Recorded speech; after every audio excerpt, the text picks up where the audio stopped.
Hello बच्चों, इस lecture number 8 में आपका स्वागत है।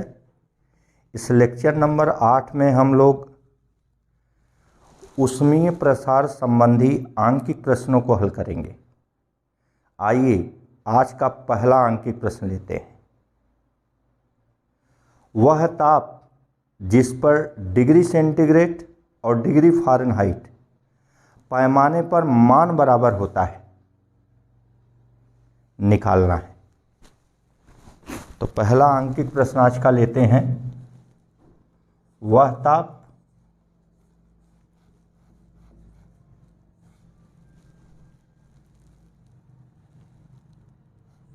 जो डिग्री सेंटीग्रेड व डिग्री फ़ारेनहाइट पैमाने पर समान होता है।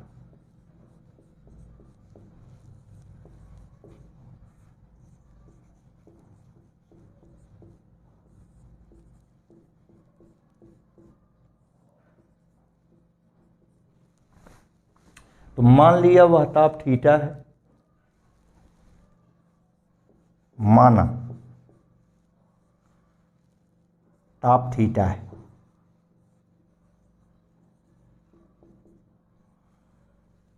अतः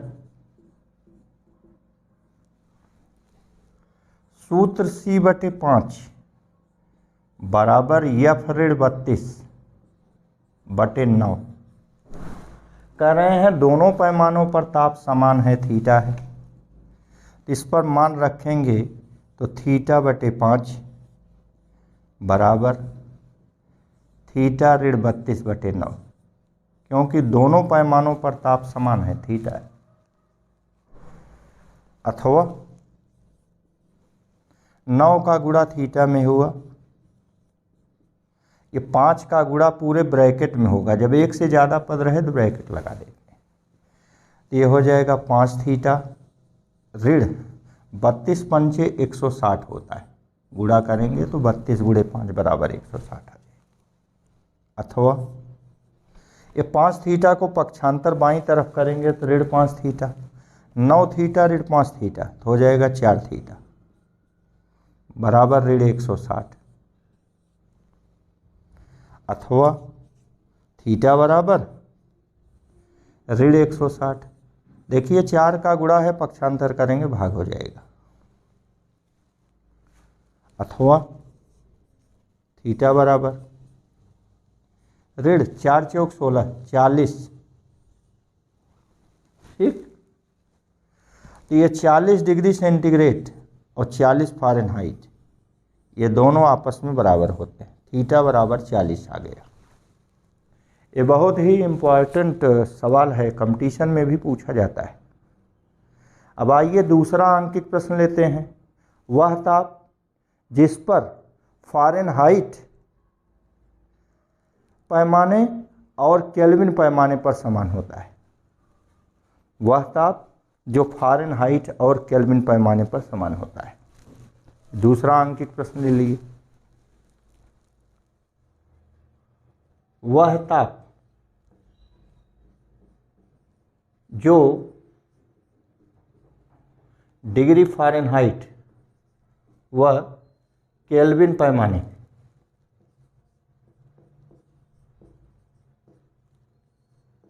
पर समान होता है।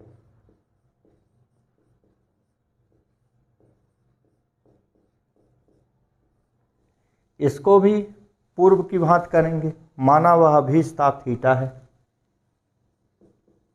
माना ताप थीटा है, तो सूत्र लगाएंगे F/32/9 बराबर K ऋण 273/5। इस सूत्र का उपयोग करेंगे। क्योंकि फ़ारेनहाइट और केल्विन दोनों पैमाने पर ताप समान है, थीटा है, तो मान रखेंगे तो θ ऋण 32/9। अब एक से ज़्यादा हो तो ब्रैकेट लगा देंगे। ये हो गया K ऋण 273, K की जगह वही थीटा क्योंकि दोनों पैमानों पर ताप समान है, थीटा है। तो थीटा ऋण 273/5। यहाँ भी एक से ज़्यादा पद है, ब्रैकेट लग गया। अथवा ये पक्षांतर करेंगे तो 5 का गुणा इस ब्रैकेट में होगा, डायरेक्ट कर रहे हैं। 5 थीटा ऋण 32 गुणे 5 160 होता है। ये 9 का गुणा इस ब्रैकेट में होगा, 9 थीटा ऋण 9 त्रिक 27 की 60 हासिल आया 2, 9 सते 63 तो 65 की 5 हासिल आया 6, 9 दूनी 18 और 6 24, ये आ गया। अथवा आप देखिए ये 5 थीटा को इधर लाएंगे तो ऋण 5 थीटा, 9 थीटा ऋण 5 थीटा आ जाएगा 4 थीटा, और ऋण 257 को बाईं तरफ पक्षांतर करेंगे धन हो जाएगा। तो 24 57 ऋण 160, तो 7 से 0 जाएगा, 7 आ गया। 15 में से 6 गया, 9 आ गया। यहाँ 3 से 1 गया, 2 आ गया, और ये 2 हो गया। 7 9 6 15 की 5 हासिल 1, 3 और 1 4, ये 2, ठीक। अथवा थीटा बराबर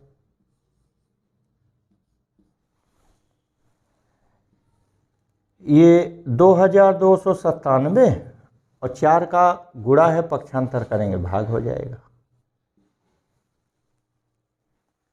तो भाग दीजिए, 4 पचे 20, 2 22 29 हो गया, 4 सते 28, 1 29 हो गया, 17 हो गया, 4 चौक 16, 1 17, दशमलव बढ़ाए तो 1 के आगे 0, 10 हो गया, 4 दूना 8, 2 10, 20 हो जाएगा, 4 पचे 20। तो इस ढंग से थीटा बराबर 574.25, ठीक। तो इस ताप पर डिग्री फ़ारेनहाइट और केल्विन पैमाने दोनों पर मान समान होता है। आइए और न्यूमेरिकल लें।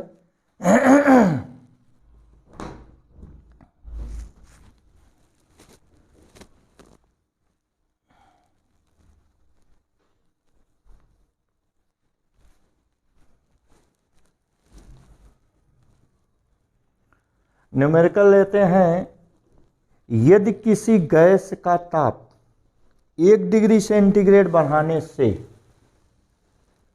उसका दाब 0.2% बढ़ जाता है, तो ताप की गणना कीजिए।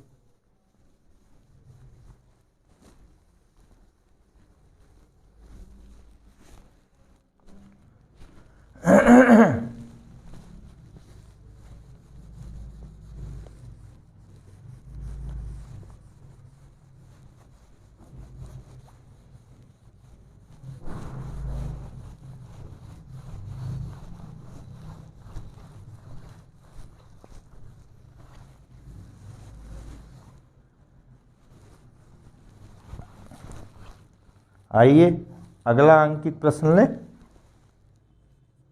यदि गैस का ताप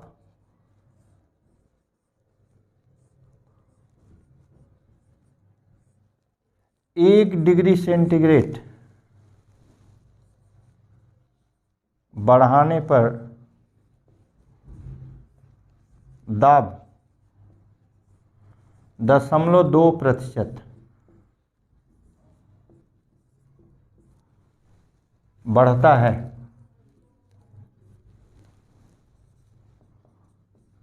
तो ताप क्या होगा?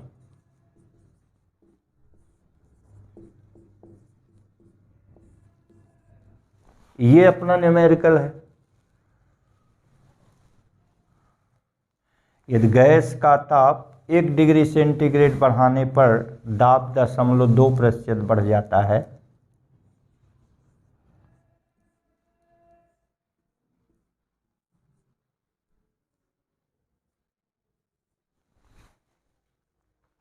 तो फिर ताप क्या होगा? आइए अब इसको देखते हैं। माना ताप T1 बराबर T, ठीक, वह दाब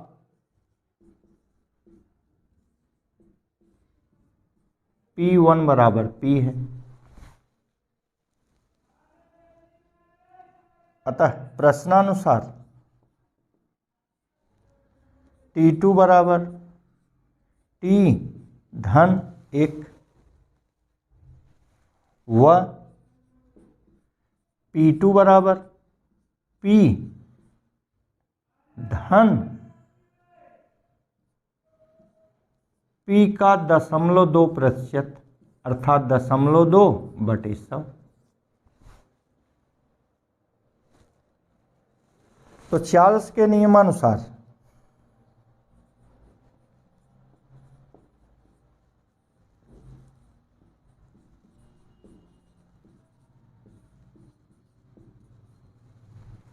P/T बराबर कांस्टेंट,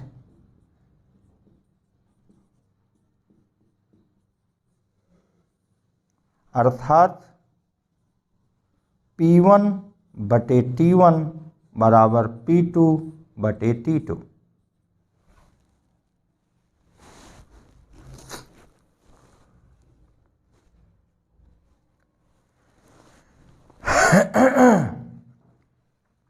अब यहाँ मान रखने पर P/T बराबर P2 की जगह P, देखिए कॉमन ले लें, 1 धन 0.2/100,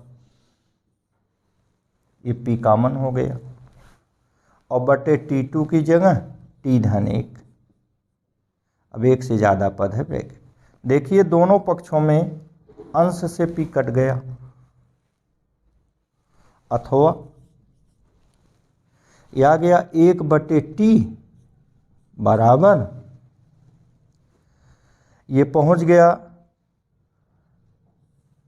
1 धन 0.2/100, एक से ज़्यादा पद है ब्रैकेट, और बटे T धन 1, अथवा देखिए T धन 1 को पक्षांतर करेंगे, भाग है गुणा हो गया, तो T धन 1/T बराबर, यहाँ यही ब्रैकेट बना, बच गया 1/0.2, अथवा T में T का भाग दिए 1 धन 1/T बराबर 1 धन 0.2/100। देखिए दोनों पक्षों से 1 कट गया,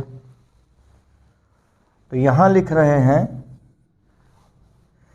ये बच गया, अथवा 1/T बराबर 0.2/100,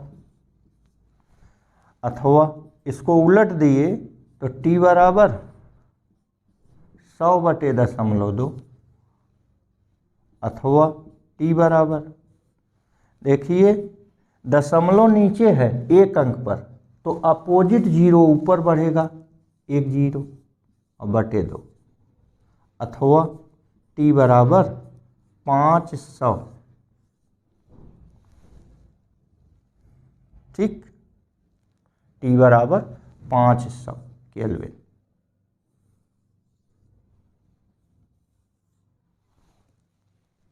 ध्यान दीजिए यहाँ हमने ताप के बारे में कुछ नहीं बताया, इसलिए ये ताप आपका हो गया। तो आइए और अंकित प्रश्न लेते हैं। लकड़ी का एक रिम है जिसका व्यास मान लीजिए 5.123 सेंटीमीटर है, उसके ऊपर एक लोहे का रिम चढ़ाना है, लगाना है, जिसका व्यास 5.120 सेंटीमीटर। तो लोहे को कितना गर्म करना होगा?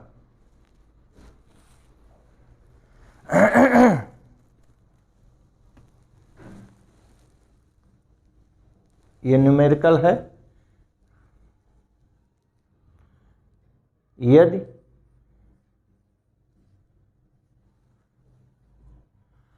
5.120 सेंटीमीटर व्यास वाले लोहे को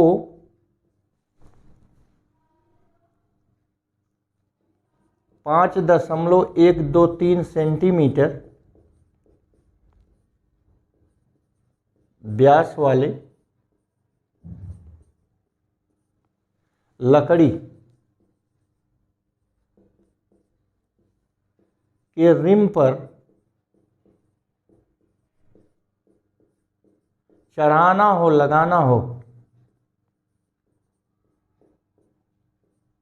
तो लोहे को कितना गर्म करना होगा?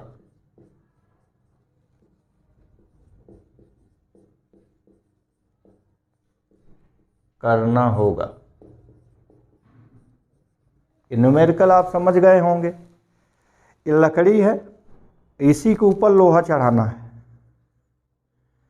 लोहे का व्यास कम है तो डायरेक्ट तो चढ़ेगा नहीं, और जब लोहे को गर्म कर देंगे तो उसका प्रसार होगा। अब वो लकड़ी के ऊपर आसानी से चढ़ जाएगा और ठंडा होने पर उसे लकड़ी को जकड़ लेगा। ठीक, आइए इसको देखते हैं। तो सबसे पहले लंबाई में वृद्धि, डेल्टा एल निकालते हैं। डेल्टा एल बराबर ज़्यादा में से कम को घटा दीजिए। 5.123 ऋण 5.120, यह आ जाएगा 0.003 सेंटीमीटर।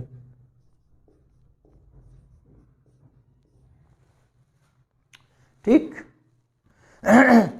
चूंकि हम रेखीय प्रसार गुणांक पढ़े हैं, अल्फा बराबर डेल्टा एल अपान एल इंटू डेल्टा टी। यहां से ताप वृद्धि डेल्टा टी निकाल सकते हैं। डेल्टा टी यहां आ गया, अल्फा यहां आ गया, दोनों एक दूसरे का स्थान बदल दिए, तो डेल्टा एल अपान एल इंटू अल्फा। अब सभी मान रख देंगे तो डेल्टा टी आएगा, डेल्टा एल अभी अभी आपने कैलकुलेट किया 0.003 सेंटीमीटर।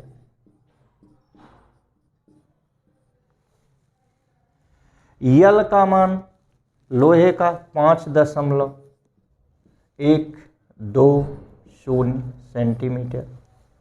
सेंटीमीटर सेंटीमीटर से कट जाएगा, इसको हम लिख भी नहीं करेंगे।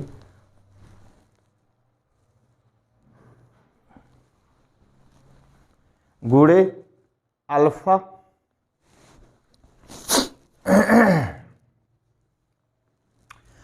अल्फा का मान, लोहे का अल्फा 1.2 गुणे 10 की घात ऋण 5 प्रति डिग्री सेंटीग्रेड। तो डेल्टा टी हो गया, तो ये डिग्री सेंटीग्रेड आ जाएगा।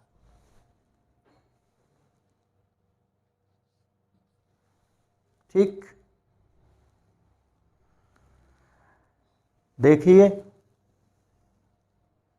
ऊपर 3 अंक पर दशमलव, नीचे 3 अंक पर दशमलव, सबको काट दिए जाए तो ये हो गया 3, नीचे हो गया 5, 1 2 0, 3 अंक पर दशमलव थे, कट गए। ये हो गया 1.2 और गुणे 10 की घात ऋण 5। देखिए 3 एकन्नम 3 और ये 3 चौक 12, 1 अंक पर दशमलव था तो लगा दिए।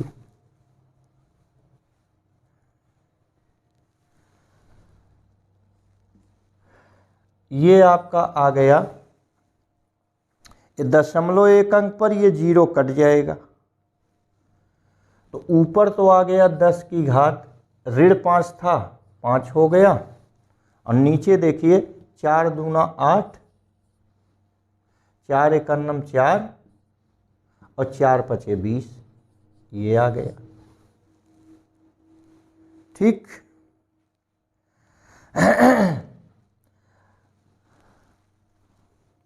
अब इसका आप भाग दे सकते हैं कहीं भी रफ में।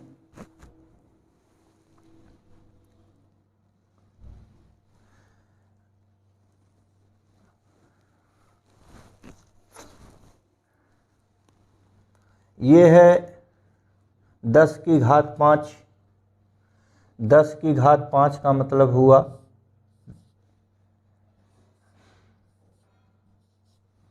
5 जीरो, तो इसको गुणे 10 कर दें। 10 की घात 5 माने 1 के आगे 5 जीरो, तो ये 4 जीरो 10,000 हो गया, गुणे 10 और बटे ये आ गया। अब आप कहीं रफ में भाग दे सकते हैं।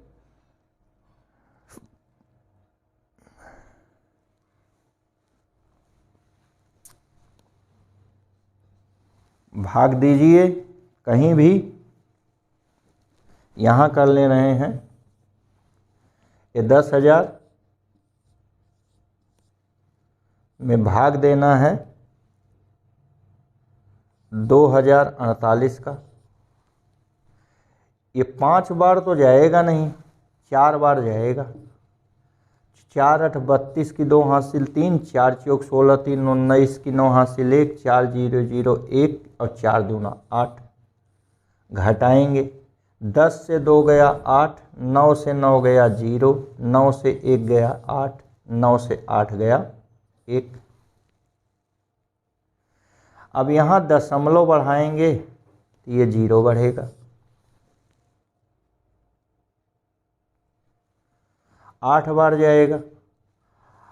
8 अट्ठाई 64 की 4 हासिल आया 6, 8 चौक 32 6 38 की 8 हासिल आया 3, 8 0 0 3, 8 दूनी 16। 10 से 4 गया 6, 8 से 8 गया 0, 10 से 3 गया 7,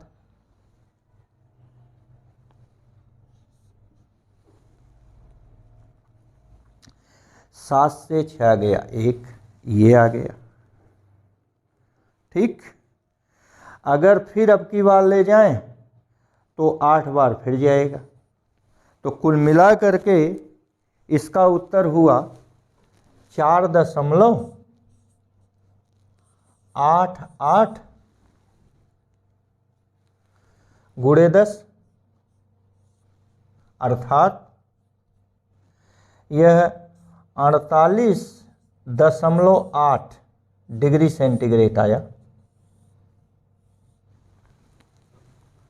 हम यहाँ मान रहे हैं, ताप की चूँकि हम कहीं मेंशन ही नहीं किए, तो अगर हम इसको रूम टेम्परेचर लें तो 27 डिग्री सेंटीग्रेड बढ़ा देंगे,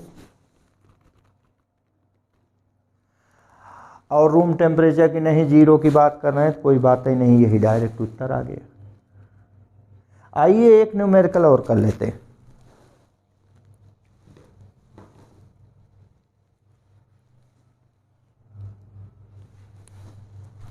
यहाँ इसको आप बढ़ा लीजिए, इसको 0 करेंगे, ये 16 3 84 फिर आ जाएगा। अब घटाएंगे, कुछ न कुछ आएगा जरूर, तो वही 4.88 करके आ गया। ठीक। आइए एक न्यूमेरिकल और किया जाए।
आइए अगला न्यूमेरिकल करते हैं एक और। मान लीजिए 100 ग्राम जल का ताप 20 डिग्री सेंटीग्रेड से 90 डिग्री सेंटीग्रेड बढ़ाने के लिए कितनी भाप डालनी होगी, प्रवाहित करनी होगी, ये न्यूमेरिकल है।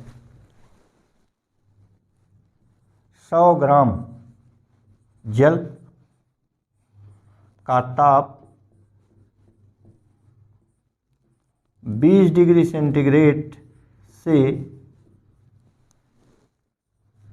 90 डिग्री सेंटीग्रेड तक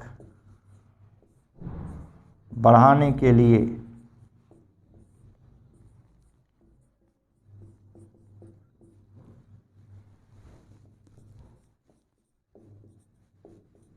कितनी भाप आवश्यक है या होगी, ये न्यूमेरिकल है। सवाल तो आप समझ गए होंगे। तो मान लीजिए कि यम ग्राम भाप की आवश्यकता है, माना यम ग्राम भाप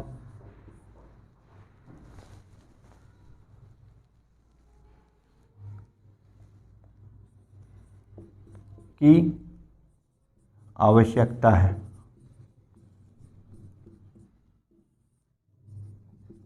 अतः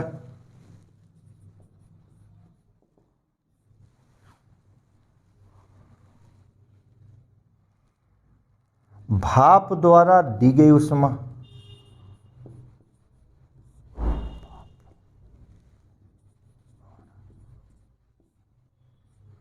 सौ डिग्री सेंटीग्रेड का जल, भाप द्वारा 100 डिग्री सेंटीग्रेड का जल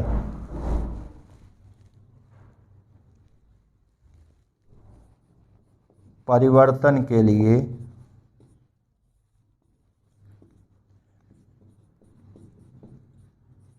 दी गई ऊष्मा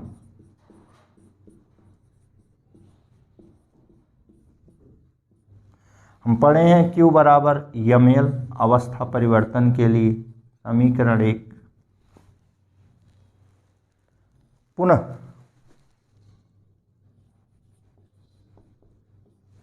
जल कितना 90 डिग्री सेंटीग्रेड था, तो 100 डिग्री सेंटीग्रेड से 90 डिग्री सेंटीग्रेड तक ठंडा होने में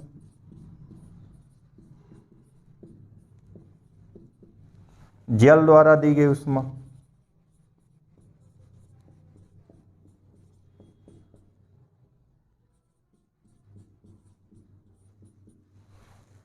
चूंकि दोनों जल ही हैं, यहां अवस्था नहीं बदला है, Q बराबर यम सी डेल्टा टी, यम सी और डेल्टा टी माने ताप में परिवर्तन 90 100 ऋण 90, ये समीकरण 2 हो गए। अब आप चाहें तो कुल दी गई ऊष्मा दोनों जोड़कर निकाल लें, या तो डायरेक्ट अभी हम सवाल में लगा देंगे, जगह कम रहती है। अब 100 ग्राम जल द्वारा ली गई ऊष्मा, 100 ग्राम जल द्वारा ली गई ऊष्मा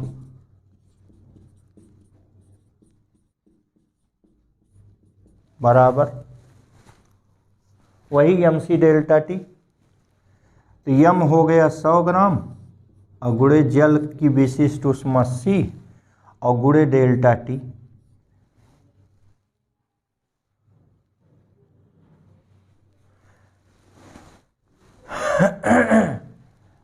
डेल्टा टी कितना हुआ 90 ऋण 20, ठीक, ये आ गया। अब कैलोरीमिति के सिद्धांत से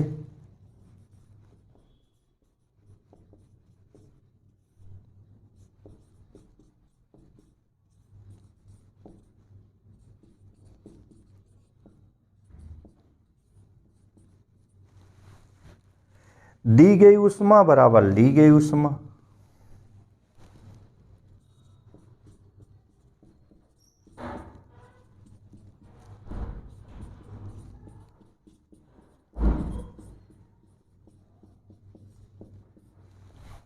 अब दी गई ऊष्मा कुल देखिए ml और फिर mc डेल्टा टी, तो यम दोनों में कॉमन ले लिए, ये आ गया L plus C into delta T. 100 में से 90 गया 10 बराबर ली गई ऊष्मा 100 गुणे C गुणे 90 से 20 गया 70। यहाँ से भाप का द्रव्यमान यम आ जाएगा अथवा यम बराबर, ये हो गया 100 और जल की विशिष्ट ऊष्मा 1 कैलोरी प्रति ग्राम प्रति डिग्री सेंटीग्रेड होती है गुणे 70 बट्टे भाप की गुप्त ऊष्मा 540 कैलोरी प्रति ग्राम होती है धन जेल की विशिष्ट ऊष्मा 1 कैलोरी प्रति ग्राम प्रति डिग्री सेंटीग्रेड और गुणे 10। इसको हल करने पर देखिए 100 में 1 का गुणा किए 100 आ गया, उसमें 70 का गुणा किए तो ये हो गया 100 गुणे 70। 10 में 1 का गुणा किए 10 आ गया, 540 10 550 हो गया।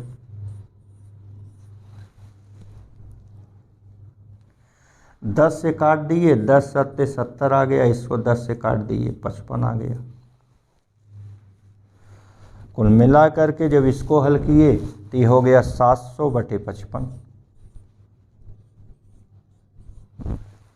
अब आप कहीं रफ में 700 में 55 का भाग दे लें, यहीं दे लेते हैं 700 भागे 55,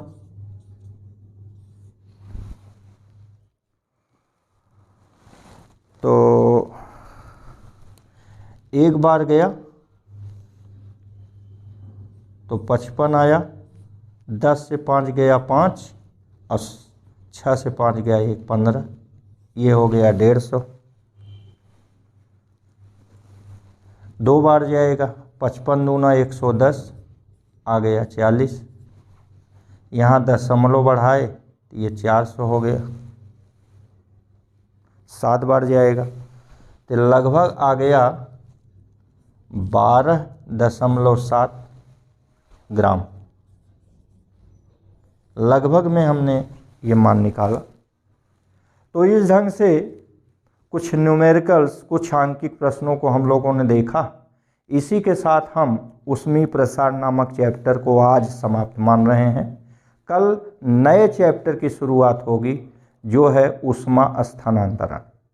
धन्यवाद।